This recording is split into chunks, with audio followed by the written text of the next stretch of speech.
Harper College was a place of legacy, known for its grand Gothic architecture and hallowed halls.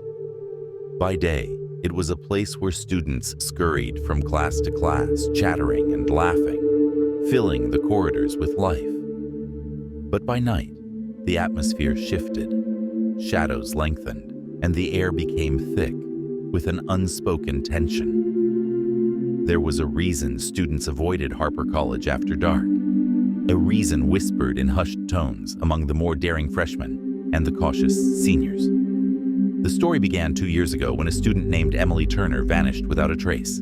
Emily was a brilliant student, popular and loved by many. Her disappearance shook the entire college, but what terrified everyone was what they found later, a blood-stained note tucked inside her locker. It read, "He watches and he waits.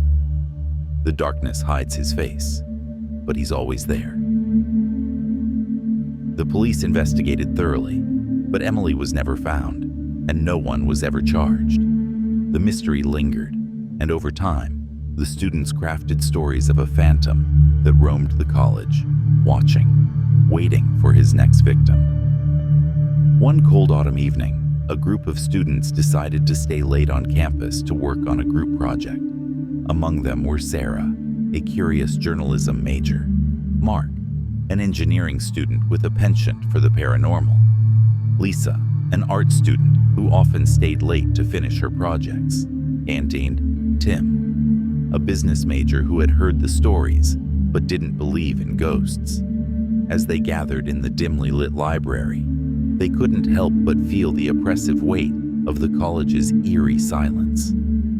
The once comforting space now felt like a labyrinth of shadows and creaking floors. "Maybe we should leave and finish this tomorrow," Sarah suggested, her voice betraying her unease. "Come on, Sarah," Tim scoffed. "You're not seriously scared of some old ghost story, are you?" Mark, ever the thrill-seeker, grinned. "Actually, I think it would be pretty cool to see if there's any truth to it. You know, do a little ghost hunting while we're here." Lisa shivered, her eyes darting around the room. "I'm not sure that's a good idea. What if something or someone is still here?" Mark shrugged, pulling out a small voice recorder. "Let's just see if we can pick up any EVP, electronic voice phenomena. You never know, we might capture something." Reluctantly, the others agreed, and the group split up to explore different parts of the college.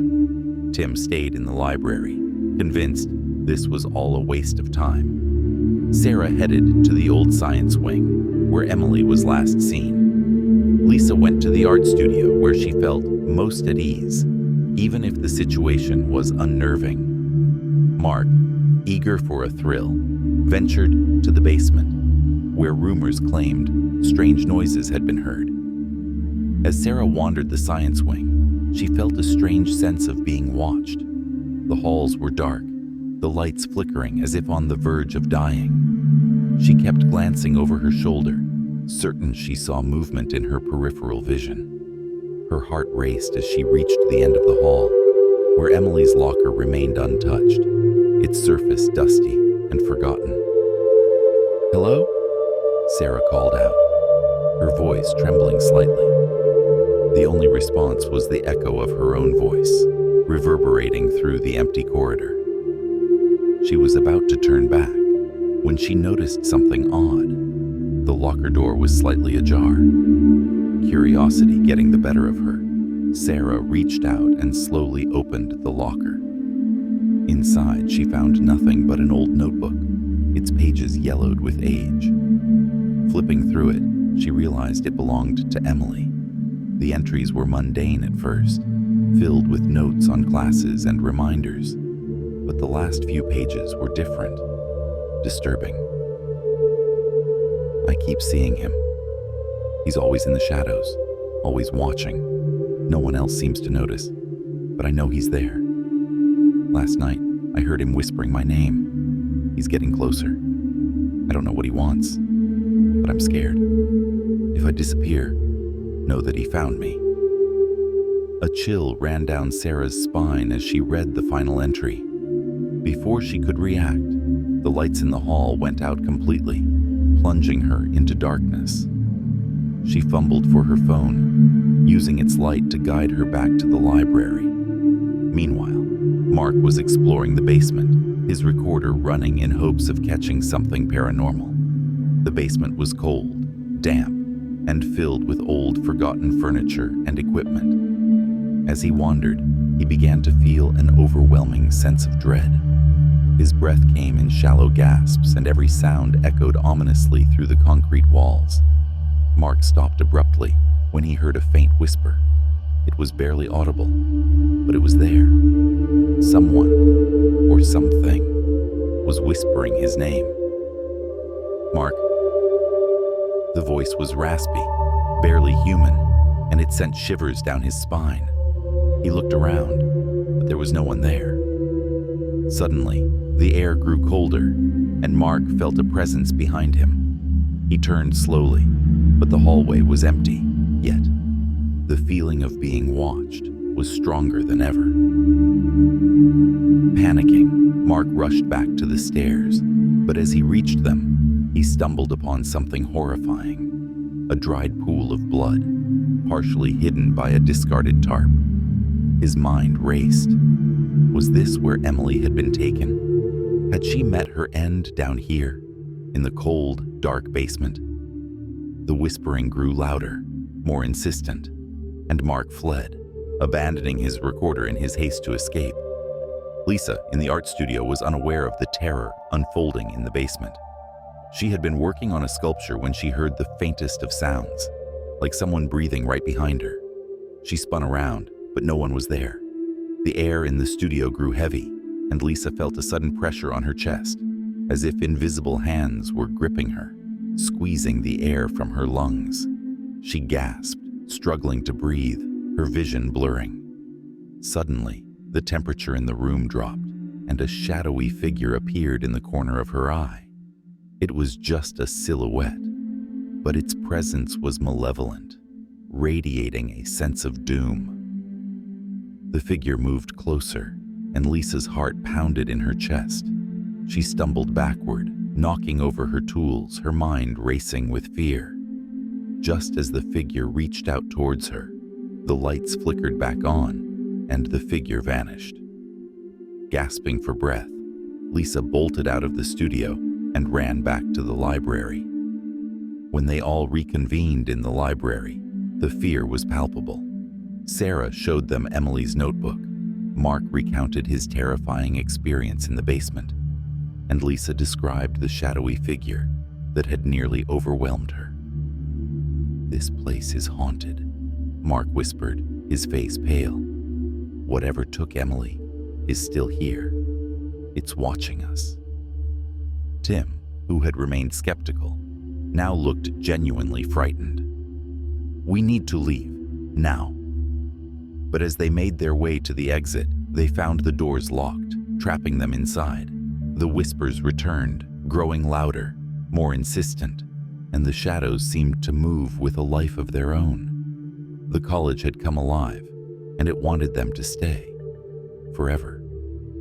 And then, from the darkness, a figure emerged, its face hidden in shadow, its eyes gleaming with malice. The students backed away, their hearts pounding in terror, as the figure spoke in a low, chilling voice. "He watches, and he waits. The darkness hides his face, but he's always there." It was the same message from Emily's note, spoken by the thing that had taken her. The last thing the group saw before the lights went out completely was the figure's outstretched hand, reaching for them, pulling them into the darkness from which there was no escape. The next morning, the college was silent again, as if nothing had happened. But 4 new names had been added to the list of the missing, and the story of Harper College's dark secret continued to grow, feeding the fear of those who dared to stay after dark. For in Harper College, the shadows are never truly empty, and those who vanish into the night are never seen again.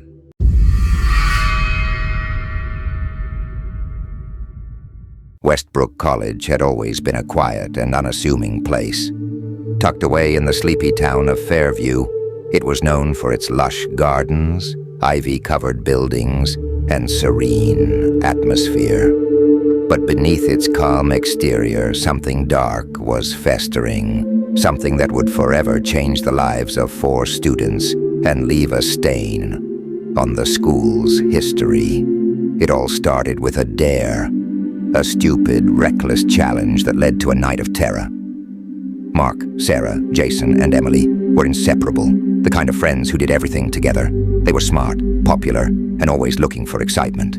But as their final year approached, the thrill of college life had begun to wane. They needed something more, a real adventure. One evening, as they sat in the dimly lit corner of a local bar, Mark brought up the idea that would set everything in motion. "I heard there's an old science lab in the East Wing that's been abandoned for years. Rumor has it, some crazy stuff happened there back in the day. Experiments gone wrong, people losing their minds. What do you say we check it out?" Jason grinned, always eager for a challenge. "I'm in, but we should make it interesting. How about we spend the night there? Whoever chickens out first has to do the other's assignments for a week." Sarah and Emily exchanged nervous glances, but eventually agreed. They couldn't back down without looking like cowards. The plan was set. They would sneak into the abandoned lab after dark and stay until sunrise. The night was cold and moonless as they made their way across campus, the silence only broken by the sound of their footsteps on the cobblestone paths. The East Wing loomed ahead, its dark windows like empty eyes watching their approach. The building had been closed off for years, supposedly due to asbestos, but rumors swirled about what really happened inside. Jason, the group's self-proclaimed leader, picked the lock on the old wooden door with surprising ease. The hinges groaned as the door swung open, revealing a long hallway lined with dusty lockers and faded posters. The air was thick with the smell of decay and something else, something metallic and foul that made Sarah gag. "Come on, it's just an old building," Mark said, trying to sound brave as he flicked on his flashlight. The narrow beam cut through the darkness, illuminating peeling paint and broken glass. "Let's find this lab and get it over with." They moved cautiously down the hall, their nerves on edge. Every creak of the floorboards, every rustle of the wind outside, seemed amplified in the oppressive silence. As they turned a corner, they saw it, a heavy metal door marked Lab 13. The rumors said it had been sealed shut after a tragic accident, but the door was slightly ajar, as if inviting them in. Jason pushed the door open, revealing a large room filled with old laboratory equipment, rusted microscopes, broken test tubes, and strange devices covered in dust. The walls were lined with cabinets, their glass doors cracked and smeared with grime. In the center of the room was a large metal table, stained with something dark and crusty. "This is it," Emily whispered, her voice trembling. "Let's just stay here until morning and get out." But as they settled in, something shifted in the atmosphere. The room grew colder, the shadows darker. The faint sound of whispers began to echo through the lab, words too distorted to understand. The friends exchanged uneasy glances, but no one dared to speak. Suddenly, Mark's flashlight flickered and went out. He smacked it against his hand, trying to get it to work, but the bulb remained dead. "Great, just great," he muttered. "Use your phone," Sarah suggested, pulling hers out. But as she did, her screen flashed with static, then went black. "What the hell?" "Same here," Jason said, his voice tight with fear. "This is some messed up shit, guys." Panic began to set in as the darkness closed around them. The whispers grew louder, more insistent, like a swarm of invisible insects buzzing in their ears. And then they heard it, a low, guttural laugh that seemed to come from everywhere and nowhere at once. "Who's there?" Jason shouted, his voice cracking. But there was no answer, only the laughter growing louder, more menacing. In a blind panic, Mark grabbed a metal pipe from one of the cabinets and swung it at the darkness. "Show yourself." There was a sickening thud as the pipe connected with something solid. The laughter stopped abruptly, replaced by a sound that would haunt them forever. A wet, choking gasp. Sarah fumbled with her phone, desperately trying to get it to work. When the screen finally flickered to life, the dim light revealed a horrifying sight. A body crumpled on the floor, blood pooling around its head. It was a man, his face twisted in pain and shock. His eyes, wide and glassy, stared up at them, unseeing. The four friends stood frozen, unable to comprehend what they had done. They had killed someone who wasn't supposed to be there. "What do we do?" Emily whispered, her voice barely audible. "We need to get out of here," Mark said, his voice shaking. "We'll dump the body somewhere no one will find it. No one has to know." They wrapped the body in an old lab coat and carried it out of the building, avoiding the security cameras as best they could. They buried the man in a shallow grave in the woods behind the campus, their hands trembling as they shoveled dirt over the corpse. But no matter how hard they tried to bury their crime, it refused to stay hidden. The next day, whispers began to spread across campus. Students spoke of strange noises coming from the East Wing, of shadows moving in the windows of Lab 13. The four friends tried to ignore it, but the guilt gnawed at them, and the whispers seemed to follow them wherever they went. Sarah started seeing the dead man's face in her dreams, his cold eyes staring at her, accusing her. Emily began hearing the same guttural laugh whenever she was alone, the sound echoing in her head, until she thought she would go mad.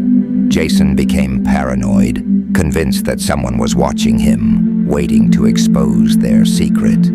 And then Mark disappeared. It was as if he had vanished into thin air. His dorm room was untouched, his belongings still in place, but he was gone. The police searched the campus and surrounding areas, but there was no trace of him. The three remaining friends were terrified, knowing that whatever had taken Mark was coming for them next. They tried to stay together, but the fear drove them apart, each one retreating into their own private hell. In the end, it didn't matter. One by one, they disappeared, leaving only empty rooms and unanswered questions. The legend of Lab 13 grew, fueled by the stories of those who had witnessed the strange happenings in the East Wing. Some said the lab was cursed, that the spirits of those who had died there were seeking revenge. But those who knew the truth were long gone, their secrets buried with them. And the whispers in the dark continued, haunting the halls of Westbrook College, a reminder of the price of a dare gone wrong.